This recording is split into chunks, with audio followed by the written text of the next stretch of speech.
fast approaching Mount Nemrut.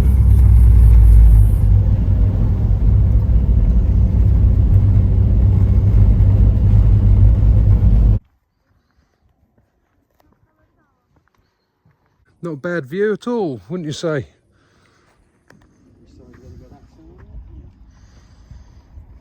One of the local residents.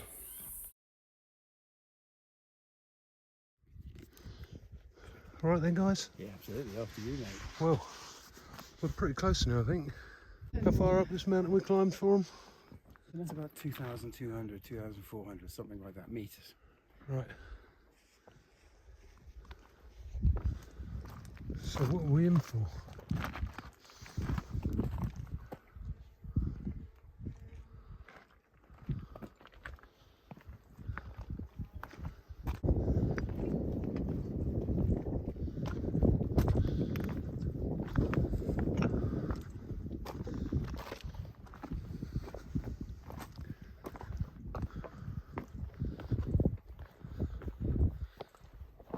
Wow. Are we going up here? Yes.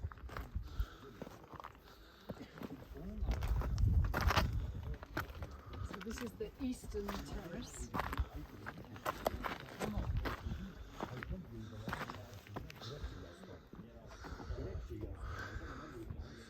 Oh God, would you look at that? Isn't it spectacular? Oh wow. Can I tell you about these heads? For me, every time I come here, I buy one head of these. So it makes me come back because it's so spectacular here. And the guy in the shop, when I just bought my new one, he was trying to get me to buy more. I'm going, no, I have to come back.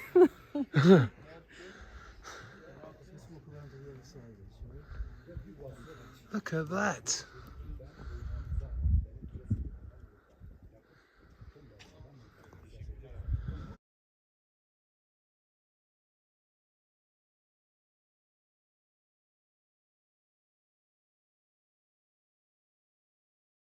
So there's the king. This is Antiochus here, this guy. Antiochus. We are at the top of the Nemrut mountain on the western side. As you can see, the sun is going to set on this side. Then we need to get down pretty sharpish. Either that or we're staying up here for the night. Look at these guys. I told you I'd bring you on some adventures. No, this is not Stone Age, but it's 2,000 years ago.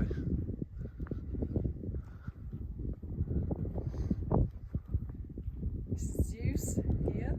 Right. And then Apollo, so on the right with the beard, you've got Apollo. Here in the middle, you've got Zeus. Over there, you've got the Queen, and then on the far left is Antiochus. So you can see the heads are all the same size. I love the way they're surrounded by lions. Yes. And birds.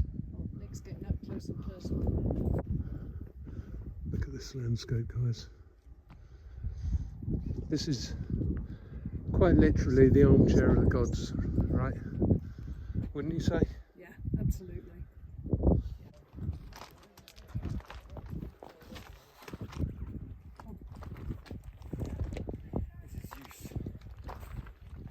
Of course, this was all, feet, bodies, heads, all in a row, like we saw on the eastern side.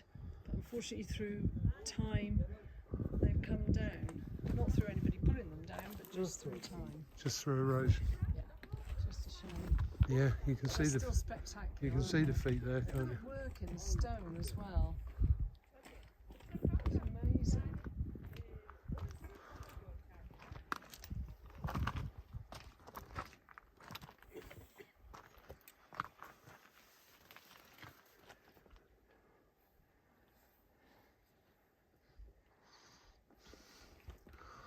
I'm awestruck. It's amazing, isn't it? It is. It is incredible. What's amazing is, think of what it is involved building it up here. I mean, we had a hell of a job of getting up in a modern vehicle, but this was all done on people's backs. Stuff was quarried halfway down the mountain and then carried up here.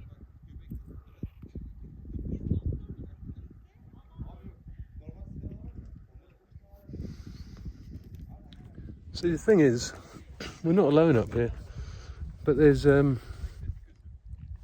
Westerners over here at the moment. Not many. They do come, but You know, generally people don't make the effort to get this far out. no. Millions of people come to Turkey, and funny enough, this site features on the advertising for the country, Yeah. along with a number of other places, but people just don't come here. I feel really blessed to come here. Yeah, we do every time. We've been coming for years and years and years. And it never gets old. It's made me emotional, actually. No, Yeah, it doesn't we get get old. emotional. Yeah. Look, okay, that is a face you can relate to, and it was a bit of a mad king, really. But it's a human face that you can relate to.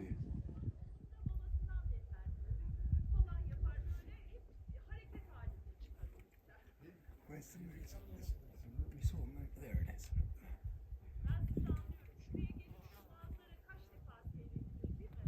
As you can see now, the sun's beginning to change. All the shadows are really picking up on the faces, which is making it really beautiful.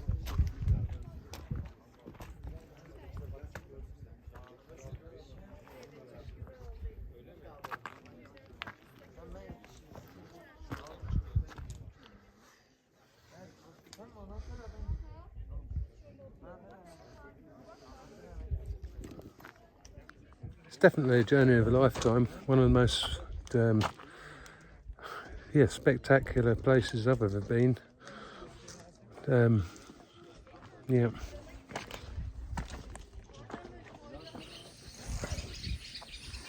What a place, Nick. It's amazing. Let me just say, right, what's cracking me up is if I'd have come here alone, Yeah. I would have been able to see this place, and Yeah. that would have been great. Yeah. However, you've just told me a story that I would have never have known, and it's like having a history teacher with me, you know. So, could you kindly explain again what is going on there? Right, but basically what you've got on the top of this mountain is a mausoleum, or a tomb to King Antiochus. Right. Commagene, this was a small kingdom wedged between the Roman Empire as it was expanding and the Seleucid Empire in Persia.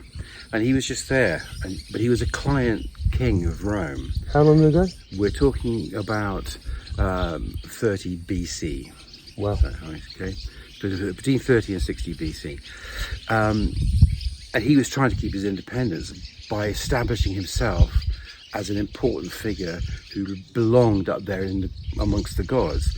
And what he's done for his tomb is he set himself up amongst a convocation of the gods. There's Hercules, there's Zeus, there's Apollo up there, not just in the classical manifestations, but also in their Persian and local manifestations as well. So these gods had personalities in several cultures.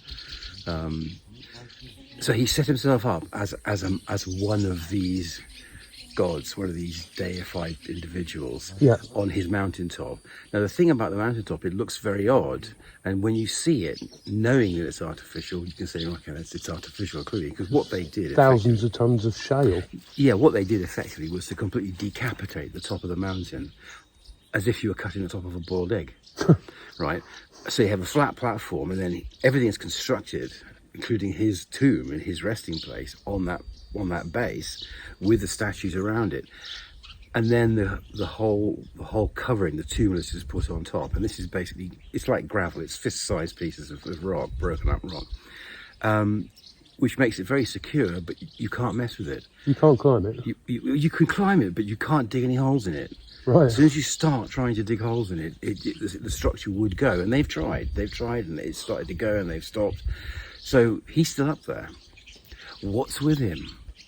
who knows? Right. But the point is, when he died, because it was a small kingdom, and then it became absorbed by Rome, his lineage effectively went, and the priests who took care of his cult on the mountaintop drifted away, and it was just forgotten. So for over 2,000 years, this structure was up there, just slowly weathering away, getting shaken by the odd earthquake, until in the 1880s, it was discovered completely by accident by a German surveyor who was surveying for railroads, because the Sultan wanted to build a railroad that went down to Baghdad and then also to Mecca from Istanbul. But you have to survey from a mountaintop, don't you? So he had all his teams, his horses, his pack animals, and they were doing it basically the hard way. And he just selected this thing because it's a peak like that. He said, I have a good view from up there to set my gear up.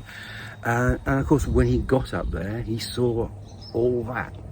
What a fantastic story is that? So look, it's made me smile. So big it must have been time. shocking. I mean, initially, they were making fun of him, the establishment, because they were going, "What do you know? You're a surveyor, you're an engineer, you don't know anything about art, history, culture, whatever." And he was going, "No, I found this stuff." And they came back the next year, and then it was a sensation. Incredible. That, yeah. Thanks for telling us that. My pleasure. But I think it's such an amazing place, and I think, I've been there many times. You have. And every time you turn that corner, you look at it, you still get that little sense of the hairs on the back of your neck. It blew me away. Standing up. So Yeah. it's a special place.